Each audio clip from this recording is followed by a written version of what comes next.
Jammu Kashmir is one state. Now Kashmir Valley is more of course troubled and volatile, and you will often hear about the Kashmir Valley in national news. But there is also a Jammu region which is known as more communally diverse, secular, and importantly Jammu has been a region which has opened its home and hearts to refugees not only from the valley when it was burning but also from the border regions. But Jammu also has views of its own and often feels that their views and their positions do not come across into the national news. So I decided to reach out to some of the young and not so young people of Jammu and hear directly from them. So this is the group that I decided to get together with, and I'm meeting most of them, in fact all of them for the first time, so it would be lovely to hear what they have to say, because remember there are voices in Jammu as well and they deserve to also speak of what they feel about the burning issues of J&K and of India. I want to start first with Manu Khajuria. Now Manu is an activist, she's often seen on TV news channels as well, and panelists from Jammu, some of the heated debates you've been part of. But Manu, because I start with the fact that Jammu region is, or that's the complaint, why is it so justified? Because I have come to Jammu often, I have reported, a lot of other reporters do. So why do you then think that Jammu doesn't come to national news? See, Pooja, let's be very fair here. I'm from Jammu district. So the thing is that there is a lot of confusion in the national mainstream. The idea is that Jammu is like probably Jammu city. It's confused with just this one city.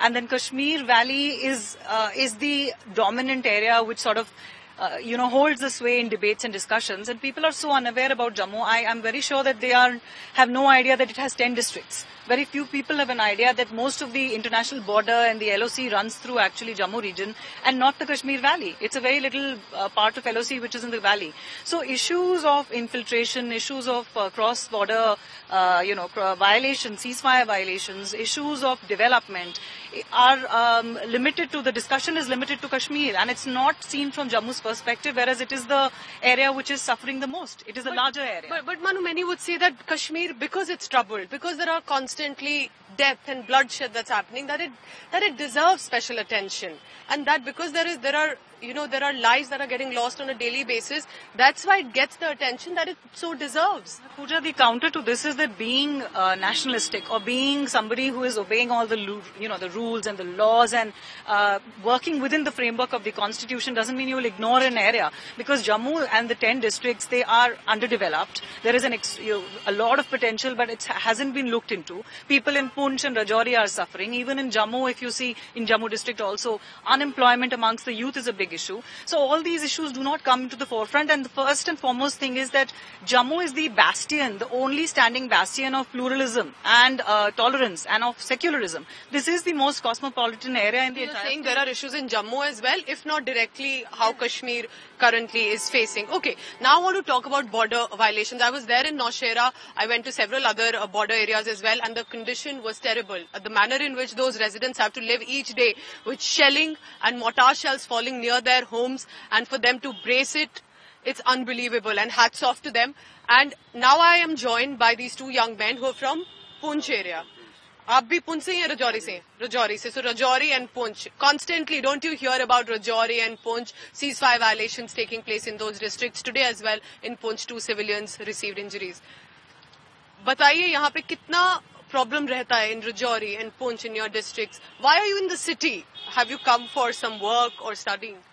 जहाँ तक पुंछ रजौरी की बात की जाए ma'am, तो पुंछ रजौरी जो है पिछले 70 सालों में जब से हिंदुस्तान आजाद हुआ तो we are bearing the pangs of partition.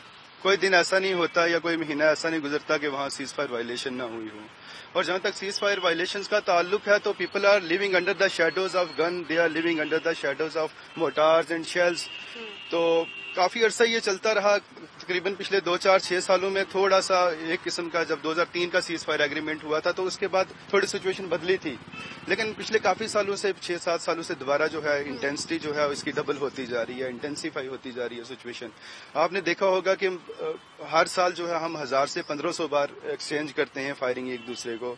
उस वक्त की then government come up with certain parameter, certain framework के ईज ऑफ टेंशन की जाए बॉर्डर से, उसमें ट्रेड चला, उसमें क्रॉस बस सर्विस प्रोसेस चली, बट कुछ इम्पैक्ट उसमें काफी चीजें सुधार हुई, लेकिन with the passage of time उस चीज को इतना इनिशिएट नहीं किया गया दोबारा से, जिससे क्या हुआ कि जो एक जज्बा लेकर एक काम किया गया था वो वहीं का पॉलिटिकल विल नहीं दिखाई जो नेताओं ने भी एक तरह से डिप्लोमेसी भी। और जहां तक पुंछ चोरी का ताल्लुक है तो they are merely vote bank.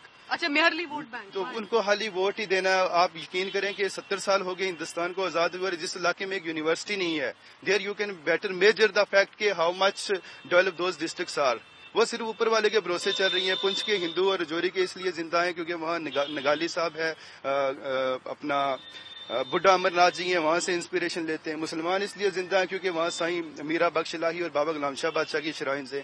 सरदार इसलिए जिंदा है कि वहां नगाली साहब हैं और गुरुद्वारा से, तो वो अपनी अपनी आस्था और उसके अनुसार चलते हैं। रात को सोते हैं, सुबह उठते हैं, और दिन मतलब हम एक जिसे लाइफ कहते हैं हम जी नहीं रहे उसे, हम खाली जिंदा हैं।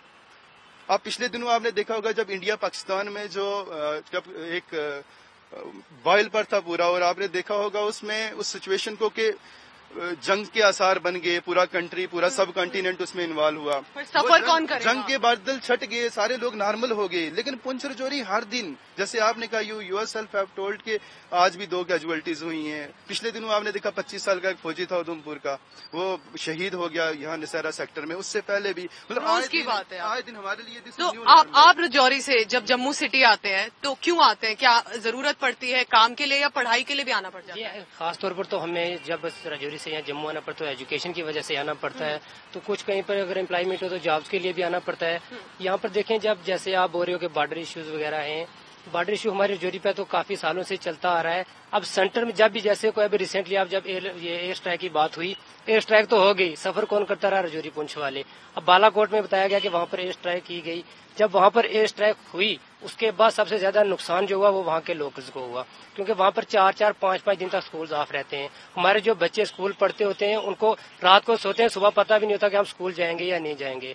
किसी को मतलब ये खबर नहीं होती कि हम सुबह जागेंगे, हमें कल का दिन भी देखना है। आप कह रहे बॉर्डर पे इतना रोज का टेंशन है? रोज का टेंशन काफी ज्यादा रहता है। और सिटी में भी फिर आना पड़ता है जब अपने आपको लगता है वहाँ प्रॉब्लम है तो यही। बिल्कुल, काफी ज्यादा माइग्रेट कर चुके हैं लोग जो बॉर्डर से सिटीज की तरफ है, लेकिन फिर भी काफी लोग ऐसे होते हैं जिनके लिए सिटी में आके रहना काफी मुश्किल होता है, इसलिए वो अपनी जगह पर ही, क्योंकि उनकी वहाँ पर अपनी जमीन होती है, वो वहीं पर रहना चाहते हैं। लेकिन जब ऐसे हालात हो जाते हैं तो उनके लिए वहाँ पर रहना काफी मुश्किल हो जाता है। I also want to know about the issue of employment because I spoke to a lot of people in Jammu. They're constantly saying बेरोजगारी है, लोग नहीं, लोगों को अगर पढ़ाई भी कर रहे हैं उसके बाद एम्प्लॉयमेंट नहीं मिल रहा है। तो ऐसा क्यों है? क्योंकि यहाँ पे मोदी सरकार के टाइम बड़ा सैंक्शन भी हुए, काफी इंस्टीट्यूशन बोला ये भी करेंगे, ये पैकेज देंगे, तो क्या एम्प्लॉयमेंट दिख नहीं रहा है ऑन ग्राउंड और चाहिए? एम्प्लॉयमेंट बेसिकली है भी नहीं, और जैसा मनु जी ने कहा अंडर डेवलप्ड डिस्ट्रिक्ट्स हैं सारे 10 के 10, राइट। और आप जितने मर्जी इंस्टीट्यूशंस यहाँ बना लीजिए, एम्स बना लीजिए, सुपर स्पेशलिटीज बना लीजिए, अनटिल एंड अनलेस वहां बाहर से कोई एक्सपर्ट्स आएंगे नहीं, डॉक्टर्स आएंगे नहीं, तब तक वो सक्सेसफुल नहीं होंगे। और वो इसलिए नहीं आएंगे बिकॉज आप अगर कहीं 30 साल, 35 साल, 40 साल, 20 साल नौकरी करते हो तो आप ये एक्सपेक्ट करते हो कि at the end of the day मैं यहाँ सेटल हो जाऊं। But how will you settle here? Because there is article 35 here. अच्छा, अगर आप दूसरे बाहर से आते हैं, देखिए ये तो अब आपने जब आर्टिकल 35A बोल दिया, ये तो बहुत ही कंटेंशियस इशू है, यही अभी चल रहा है। अगर उस पर भी थोड़ी बात कर ले, because article 370 and 35A are issues which in some ways is dividing J&K. You can see that more in Kashmir are saying it has to stay. In Jammu it's a mixed opinion, but many have said it's got to go. We're okay with people coming into the state. But also that's what we want to discuss here. And अगर वो आपसे ही शुरू करें, आप बात कर रहे हैं, 370 एक तरफ है, स्पेशल स्टेटस है, और एक 35A है। आपको क्या लगता है कि क्या जिस तरह कश्मीर में काफी लोग कहते हैं रहना चाहिए या हटना चाहिए, क्यों? 35A बिल्कुल हटना चाहिए because it is clearly in violative of the article 14, 15, 16, 19 and 21 of Indian constitution. आप कॉन्स्टिट्यूशन ऑफ इंडिया को पढ़ के देख लीजिए, राइट टू इक्वलिटी बिल्कुल खत्म हो जाता 35A से। वो चाहे जेंडर इक्वलिटी की बात हो, उसको बिल्कुल वो डिफीट करता है। वो चाहे वाल्मीकिज के राइट्स की बात हो, उसको डिफीट करता है। वो चाहे गोरखाज के राइट्स की बात हो, उसको डिफीट करता है। So it should go. Many would say अभी आप 35A हटा देंगे, अगर 370 हटा देंगे तो बाहर से लोग आके यहाँ सेटल हो जाएंगे, तो प्रॉब्लम तो आपके ही राइट्स को होगी। फिर देखिए, एक बहुत बड़ा मिथ है, मैं ये क्लियर कर दूं सबके जानकारी के लिए कि जब हमें 35A की बात करनी है, first we have to delineate it from state subject. एक स्टेट सब्जेक्ट है जो ये डिसाइड करता है कि कौन यहाँ रहेगा, कौन प्रॉपर्टी लेगा, कौन जॉब लेगा। एक 35A है जो क्लियरली वायलेटिव है, जो मैंने आर्टिकल्स आपको कॉन्स्टिट्यूशन के बताए। अब स्टेट सब्जेक्ट आया था 1927 में और 35A आया 1954 में, that too with retrospective effect. So आप ये देखिए कि 1947 में हम आजाद हुए, 54 में ये it was sneaked in, even article 368 was not उसके थ्रू, पार्लियामेंट के थ्रू ये नहीं आया, right? It was 370 35 it did not come through the parliament, it was sneaked from behind, right? So जब पॉलिटिशियंस अंदर से कोई डील हुआ है, आप कह रहे हैं? बिल्कुल। Between who? So it was between Nehru and Sheikh Abdullah. It is clear. See, I'll tell you another thing. 1952 में, because of the oppression in China, Chinese Muslim came to Jammu and Kashmir. They were settled, given state subject. They are there in the Jamia Masjid area beneath Hari Parvat. फिर 1959 में तिब्बत में जब operation हुआ, Tibetan Muslims आए, उनको भी state subject मिला। आप मुझे सिर्फ ये बता दीजिए, जब वो 1952 में आए और 1959 में आए, उनको वो राइट्स मिल गए, जबकि इन्होंने ये रेट्रोस्पेक्टिव यूज में किया था, 1944 से इसको इफेक्ट में लाया था 35A को। तो मुझे बताइए, वाल्मीकिस का, गोरखास का क्या कसूर है? अच्छा, उनको ये राइट्स क्यों नहीं मिल रहे? अच्छा, तो आप चाहते हैं 35A हट जाए? 370 पे आप क्या कहेंगे? 370 भी हटना चाहिए, बट वो एक प्रोसीजरल थिंग है। उसमें आपको J&K की असेंबली में भी जाना पड़ेगा, फिर आपको लोकसभा राज्यसभा की मेजोरिटी भी चाहिए, उसमें टाइम लग सकता है। लेकिन 35A is the only thing which can be done away with just a presidential order. आप मुझे बताइए, because I want everybody's views on it. You are young people, border में भी आप रहते हैं, तो जब 35A की बात होती है, मेनली मुद्दा आ जाता है राइट्स का, किसको राइट्स मिल रहे हैं, किसको नहीं मिल रहे हैं, कौन डिसाइड करेगा कि कौन रेजिडेंट है, उस पर आपका क्या व्यू? Both 370 and 35A। पहले आप बताएं। हाँ। 35A को लेकर मैं ये कहना चाहता हूँ कि जो 35A का इशू है, जैसे हम सब जानते हैं कि constitution is a living document and it evolves with the passage of time. तो हटाने से ज्यादा बेहतर है कि उसमें अमेंडमेंट लाई जाए। So have to adjust it with the changing trends, with the changing circumstances, with the changing passion and time. तो जैसे जेंडर इक्वालिटी की बात है, या कुछ लोग हैं जिनको उनके राइट्स नहीं मिले हैं, तो उनका they are very much citizen of India, they are very much citizen of Jammu and Kashmir, तो उनको उनका ड्यू जो है वो मिलना चाहिए। तो आप कह रहे हैं रखें, लेकिन थोड़ा सा, हाँ, because our constitution is rigid as well as flexible and the aim of carrying out amendments in the constitution is to get it adapt with the passage of time. पर क्यों रखना चाहिए और क्यों नहीं रखना क्यों चाहिए? आप जम्मू कश्मीर की बात की, जैसे मनु मैम ने कहा 10 डिस्ट्रिक्ट्स हैं, 10 की 10 अंडर डेवलप हैं, जो ऑलरेडी रह रहे हैं उनके राइट्स नहीं उनको मिल रहे हैं। तो जब नए आएंगे वो क्या करेंगे? आपको मैं एग्जांपल देता हूं Jammu Kashmir public service commission की। We have been fighting for it for past 3 to 4 years। 2016 में एक नोटिफिकेशन निकली थी, उसमें 277 पोस्ट की रिक्रूटमेंट करनी थी। आज 2019 आ गई है, 3 years हैव बीन पास्ट और एक रिक्रूटमेंट नहीं हो पाई है यहाँ पर। अच्छा, पहले अपने विद इन यहाँ के तो लोगों को राइट्स दो, आप इस पे क्या कहेंगे? जी बिल्कुल, मैं सोहेल भाई के साथ एग्री करूंगा, क्योंकि जहाँ तक एब्रोगेशन की बात है, मैं एब्रोगेशन के फेवर में बिल्कुल नहीं हूँ। 370। हाँ बिल्कुल। तो अगर यहाँ पर जैसे आप जेंडर डिस्क्रिमिनेशन की बात करते हैं, तो आपके सामने वेल डाउन मनु मैम यहाँ पर खड़े हैं, उनकी जैसे शादी आउट ऑफ स्टेट होगी तो उनके यहाँ के राइट्स जो है वो खत्म हो जाते हैं। तो मैं चाहता हूँ कि इसमें कुछ अमेंडमेंट लाए जाए, जिसकी वजह से जो हमारे वुमेन्स के राइट हैं वो अच्छे तरीके से रहे। और बाकी जैसे अगर आप कह रहे हैं, उन्होंने बताया कि बाहर से अगर लोग यहाँ पर आएंगे, आके सेटल होंगे, तो आप पहले देखें हमारी जो 10 डिस्ट्रिक्ट हैं उनमें अनएम्प्लॉयमेंट कितनी ज्यादा है। हमें यहाँ पर एम्प्लॉयमेंट नहीं मिल रही, हमारे जो एग्जाम्स आते हैं, फिर लास्ट में वही बात होती है, डिस्क्रिमिनेशन हो रहा है, जम्मू के साथ सारी सीट्स कश्मीर वालों को मिल रही है, जम्मू वालों को नहीं मिल रही। आप आज भी मैं कहता हूँ, अगर आउट ऑफ स्टेट कोई बंदा आएगा, वो जम्मू में रहने के लिए ही आएगा, कश्मीर में वो कभी भी नहीं जाएगा, क्योंकि उसको पता है कश्मीर के हालात कैसे होते हैं, हर दिन वहां पर क्या हो रहा होता है। तो कश्मीर में जाने का तो उसका बिल्कुल सवाल ही नहीं पैदा होता। जब जम्मू में यहाँ पर आएंगे, तब यहाँ पर एम्प्लॉयमेंट हमारी और ज्यादा कम हो जानी है। तो मुझे नहीं लगता है पर ऐसा तो ये स्ट्रगल तो फिर कोई कहेगा कि स्ट्रगल तो हर स्टेट में है। दिल्ली वालों को भी जो आते हैं बाहर से, उनके साथ एम्प्लॉयमेंट में स्ट्रगल तो करना ही पड़ता है, कोई स्पेशल रिजर्वेशन तो मिलती नहीं है। जी बिल्कुल, जैसे वो तो वहाँ पर है। अब यहाँ पर हमें अगर स्पेशल स्टेटस पहले से दिया गया तो हम उसको क्यों हटाएं? अच्छा, स्पेशल स्टेटस पहले से है तो लोकल्स के लिए सी डिफरिंग ओपिनियंस, अलग अलग यहाँ पे मुद्दे। मनु, आप you been a vocal references that you've made very vocally about women rights. उस पे क्या आपको लगता है इस वक्त that maybe it's a time to take a step back and say, जैसे कह रहे amendment कर दीजिए and then we'll decide. See, I think that's why we said कि de-link Article 35A with Article 370. We would not want to go against the larger, what the larger good of the people is. इसमें कोई शक नहीं है कि जम्मू जो province है, इसमें बहुत ज्यादा अंडर डेवलपमेंट है एंड इसमें बहुत डेवलपमेंट की जरूरत है।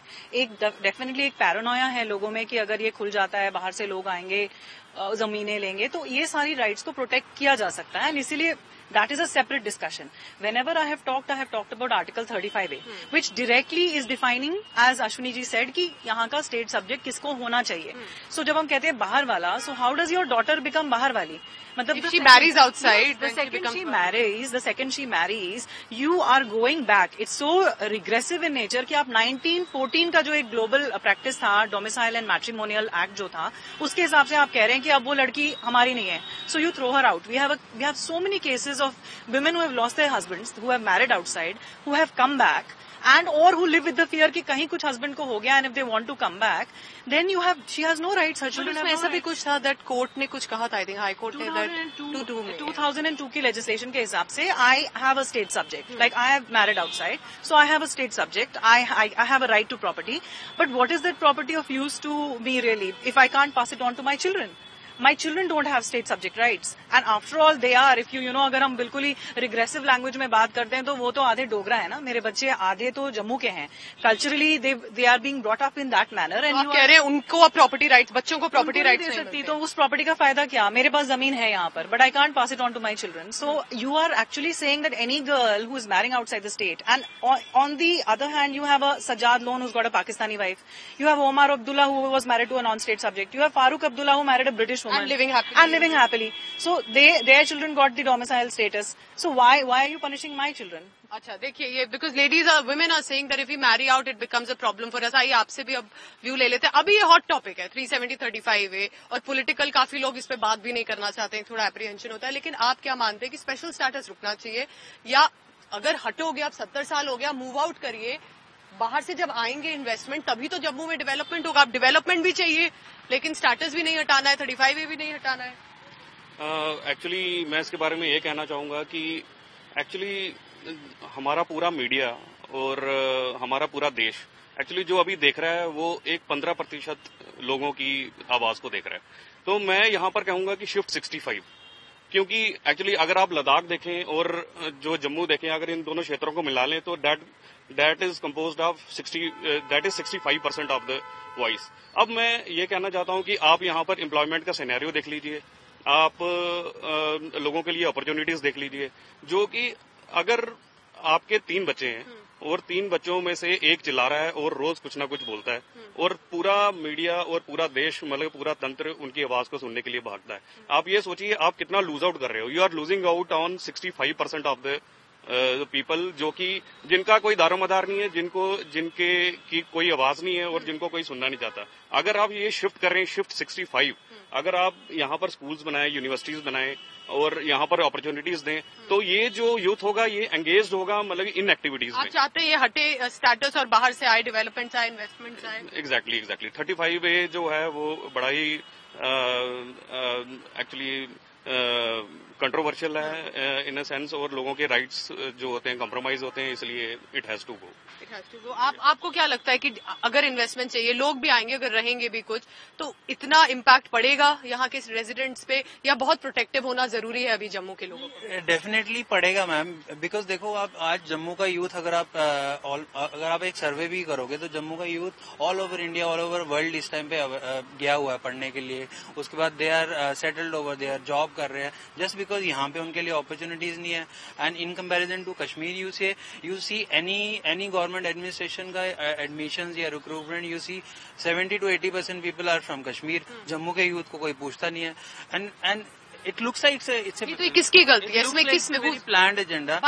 आप देखो, अगर आप मुझे पूछोगे या मेरे जैसे 10 नौजवानों को पूछोगे about the history of Jammu and Kashmir, they would definitely not know because they have not been told and not been given in the curriculum of their school.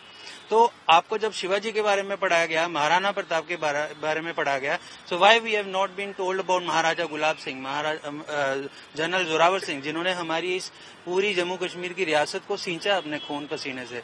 जब हमको पढ़ाया नहीं गया, and it is a very plan agenda. If you go step by step, पहले पढ़ाया नहीं जाता है, उसके बाद जॉब्स नहीं दी जाती है, पढ़ाई के लिए सीट्स नहीं दी जाती है, एंड जब पूरा एडमिनिस्ट्रेशन आपका ही हो जाता है and you are running very तो प्लान अगर स्टेटस हटेगा तो थोड़ा सा जम्मू ओपन अप होगा। बिल्कुल होगा जम्मू ओपन, क्योंकि 35A हटने से ऐसा कुछ नहीं है कि मतलब कोई डर पैदा हो जाएगा जम्मू में या बाहर के लोग आके हमें मार देंगे या कुछ ऐसा होगा।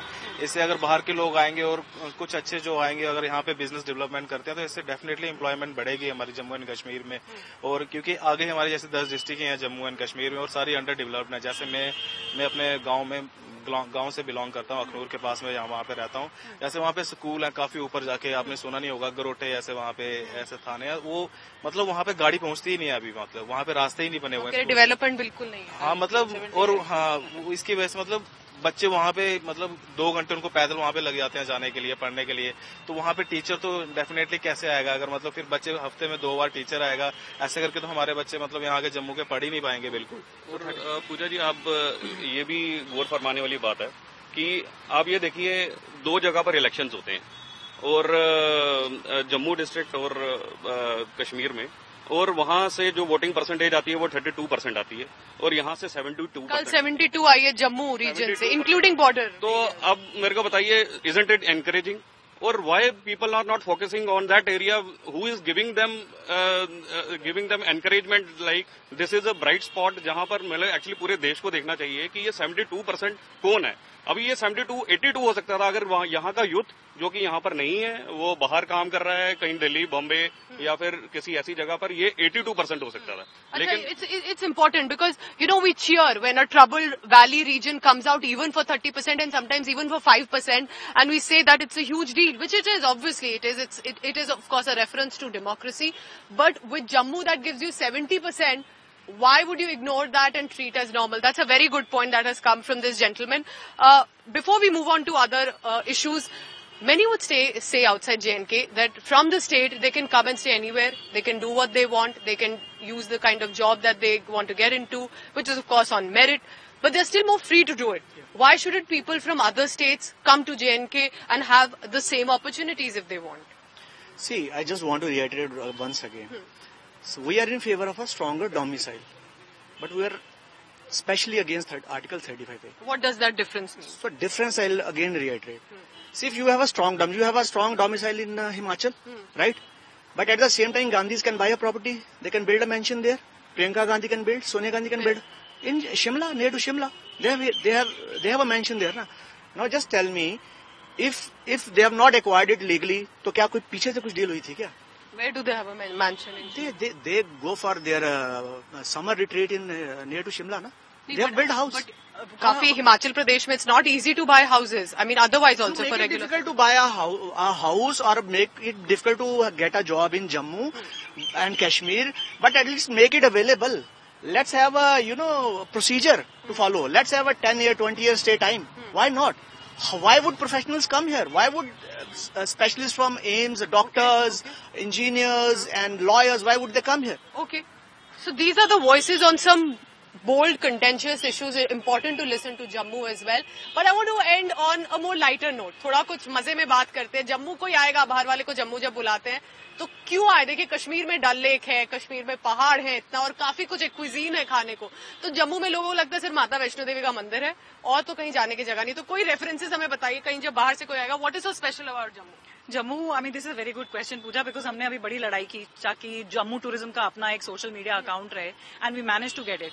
एंड दिस वाज बहुत लड़ाई, आउटरीच था social media. What was it about? For 5 days we fought on Twitter, and this was completely Twitter, where the decision had been taken in a special meeting कि Jammu tourism का जो अपना social media account है उसको अभी नहीं रखा जाएगा. J&K टूरिज्म के अकाउंट से जो कश्मीर का जो डायरेक्टोरेट है वो उसको ऑपरेट करेगा. So we knew 70 years long Jammu province has seen discrimination. We knew कि वही होगा कि you know only about Vaishno Devi, you don't know anything, you don't know about the beautiful landscape in Rajouri, you don't know कि पुंछ में there is a 7 lakes वाला area है जहां आप जा सकते हैं. यू विल नॉट नो कि उधमपुर में कितनी सुंदर जगहें हैं. यू विल नॉट नो कि हमारे 120 फोर्ट्स हैं. यू विल नॉट नो कि रियासी में रिवर राफ्टिंग होती है. So you will not know all these places because जो यात्री आता है वो वैष्णो देवी तक आता है और फिर चला जाता है. आप कह रहे जम्मू जम्मू में भी देखने को काफी कुछ है, काफी एरियाज हैं, काफी। अगर आप आएगा कोई बुलाएंगे किसी को तो जम्मू। हाँ मैम, जम्मू की बात की जाए, यहाँ तो एक्सपोर्ट भी हैं और काफी जगहें भी हैं, लेकिन जहाँ मैं वापस पुंछ राजौरी ले जाना चाहता हूँ आपको, वहाँ पर अगर आप देखें तो वहाँ नेचुरल ब्यूटी बड़ी है, scenic beauty, lush green grass, बड़ी बड़ी फील्ड्स हैं, माउंटेन विद स्नो कवर्ड। और आप मुगल रोड वाला एरिया अगर चले जाएं तो it's like Europe of Asia. तो लेकिन वहाँ कुछ है नहीं है इस तरीके से कि जिस तरीके से लोगों का वहाँ बूस्ट किया जाए। टूरिज्म अगर बूस्ट होगा तो इकोनॉमी ऑटोमेटिकली लिफ्ट होगी। हम अपना आर्ट प्रमोट करेंगे, हम अपने आर्टिफैक्ट्स वगैरह जो होंगे उसको करेंगे, उसके बाद होटल्स बनेंगे, उसमें टूरिज्म वगैरह आएगी, एम्प्लॉयमेंट जनरेट होगी। जैसे मैम ने कहा 7 लेक्स का कंसेप्ट है, तो that is very beautiful and mesmerising, but not publicised as much. और बताइए, जम्मू में देखिए मैंने सुना है छोले कुलचे बहुत अच्छे मिलते हैं, अभी खाया नहीं है, वो भी मैं एक्सप्लोर करूंगी। और एक कल्चर है अलग जम्मू का, आइसक्रीम भी है, बर्फी कुल्फी आइसक्रीम, एक अंकल जी बैठते हैं वहाँ पे, उनकी भी मैंने आइसक्रीम खाई। हाँ, एक बर्फ कुल्फी होती है, लाइक वो खोआ बना के उसको, and that is automatic naturally wrapped in A cotton cloth, तो वो मेल्ट नहीं होती है, पूरे दिन वो यहीं पे बाहर बैठे रहते हैं, and you can enjoy that. और बहुत मजेदार। Apart from that we also have very good culture, जैसे क्यूर है, यहाँ की चीजें हैं, delicacy. Then you go for khatta meat, जो आज तक बाहर कहीं नहीं मिलता, जम्मू में ही मिलता है, that is very famous. And you can go to क्यूर खाने के लिए, रसमलाई खाने के लिए, यहाँ की सूंडी, यहाँ का पतीसा, तो लच्छे वाली कुल्फी। आप बताइए। सो बाहर अभी भी ये इम्प्रेशन है कि राजमा कश्मीर से है, जबकि सच है कि राजमा जम्मू से है, भद्रवाह से है, राइट। फिर आपके पास कलाड़ी है, वो एक तरह का कॉटेज चीज है, तो very tasty dish, right. Then आप आर्ट्स में, कल्चर में जब बसोली पेंटिंग्स, पश्मीना का बात करिए, केसर की आप बात करिए, वो भी लोगों को पामपोर का पता है, किश्तवाड़ का नहीं पता। सो देखिए, यस बेस्ट क्वालिटी किश्तवाड़ की पश्मीना, आप बसोली का वर्ल्ड फेमस पश्मीना है। सो ये बहुत सारी चीजें हैं। सो I want to reiterate that ये एक नैरेटिव है 70 साल का। सो यहाँ ये जो यूथ आज खड़े हुए हैं आपके सामने, ये उसी नैरेटिव को तोड़ने की कोशिश कर रहे हैं, क्योंकि सच्चाई कुछ और है। सच्चाई कुछ और है। और देखिए, एक चीज मैं आपको जरूर बताना चाहूंगी, जो पाकिस्तान का बॉर्डर है वो लॉन्गेस्ट स्ट्रेच जो है वो एक्चुअली जम्मू का है, लेकिन इम्पोर्टेंट ये है कि मैनिपुलेट और इन्फ्लुएंस ना पाकिस्तान और ना सेपरेटिस्ट जम्मू के लोगों को कर पाए। यहाँ पे अगर आपको देखना है जो डाइवर्सिटी है आपस में लोगों की, और अलग अलग जो धर्म है वो किस तरह साथ मिलके रहते हैं, तो जम्मू जरूर आई। और इस खुशी पे देखिए, डिबेट बीच में थोड़ा टेंस होने लगा था, लेकिन एक खुशी से ये लोग एंड करते हैं, क्योंकि प्यार जम्मू का यहाँ पे जो है हमेशा साथ रहेगा, उसी उम्मीद के साथ। Thank you so much everybody for giving us your view and talking to us. और do tell us, what did you think of this very interesting and a refreshing discussion with Satya in Jammu, Pooja Shali for India Today?